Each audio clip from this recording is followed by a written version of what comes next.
আসসালামু আলাইকুম। আমাদের প্রাণপ্রিয় মুর্শেদ কেবলা শেখ শাহজাদা সৈয়দ গোলাম মোহাম্মদ আব্দুল কাদের কাকা হুজুর কাল্লার নির্দেশক্রমে আমরা ইনশাল্লাহ আগামী শনিবার সকাল ৮ ঘটিকার সময় ত্রাণ নিয়ে আমরা যাচ্ছি ইনশাল্লাহ। আমরা যখন বন্যা হয় আমাদের প্রাণপ্রিয় মুর্শেদ কেবলার অনুমতিক্রমে আমরা অনেক ত্রাণ দিয়েছি। এখন যারা ক্ষতিগ্রস্ত হয়েছে লাকসাম এবং শাহরাস্তি হুজুর কাল্লার নির্দেশ মোতাবেক আমরা আগামী শনিবার সকাল ৮ ঘটিকার সময় আমরা ত্রাণ নিয়ে ইনশাল্লাহ রওনা হব। আমরা হুজুর কাল্লার কাছে আমরা দোয়া চাই। হুজুর কাল্লাহ ইনশাল্লাহ এখন বর্তমানে মদিনা শরীফ অবস্থান করতেছেন।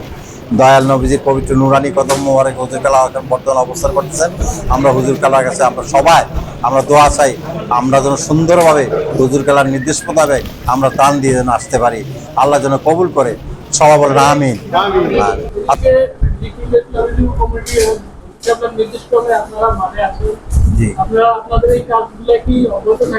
ইনশাল্লাহ আমাদের শাহপুর দরবার শরীফের আমাদের মুর্শেদ কেবলা প্রতিষ্ঠিত জিকিরুল্লাহ ইসলামিয়া যুব কমিটির মাধ্যমে আমরা অনেক ত্রাণ দিয়েছি। আমাদের হুজুর কাল্লার নির্দেশ মোতাবেক এই ত্রাণ চালু থাকবে। যারা পুনর্গঠন করার জন্য আমরা যতটুকু সম্ভব আমরা তাদেরকেও সহযোগিতা করবো ইনশাল্লাহ।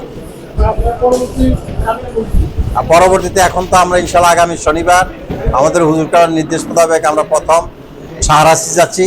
শাহরাস্তি যাওয়ার পরে এরপর আমরা যাচ্ছি লাকসাম ত্রাণ দিয়ে আসার পরে যা শীতকালের অনুমতিক্রমে তাদের পুনর্বাসনের জন্য আমরা তাদেরকে সাহায্য সহযোগিতা করব।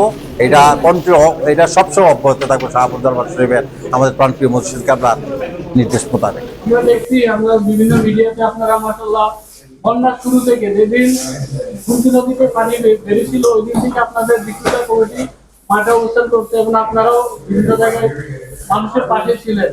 তো আমরা আশাবাদী আপনারা ভবিষ্যতে মানুষের পাশে থাকবেন। ধন্যবাদ আপনাকে। আমি আর একটু কথা বলতে চাই। আমাদের হুজুর কাল্লার প্রতিষ্ঠিত জিকিরুল্লাহ যুব কমিটি যখন গুমতি নদী ভয়াবহ অবস্থা হয় তখন আমাদের জিকিরুল্লাহ কমিটির অনেক যুবক ভাইরা তারা বস্তা ভরে মাটি ভরাট করে অনেক খেদমত করেছেন, মানুষের বাড়িতে ত্রাণ পৌঁছাই দিয়ে আসছেন। চাঁদপুরে যারা রাস্তার মধ্যে নদীর পাড়ে আসছে তাদেরকেও হুজুর কাল্লাহ ত্রাণ দেওয়ার জন্য অনুমতি দিয়েছেন। আমরা তাদেরকেও সহযোগিতা করার চেষ্টা করছি।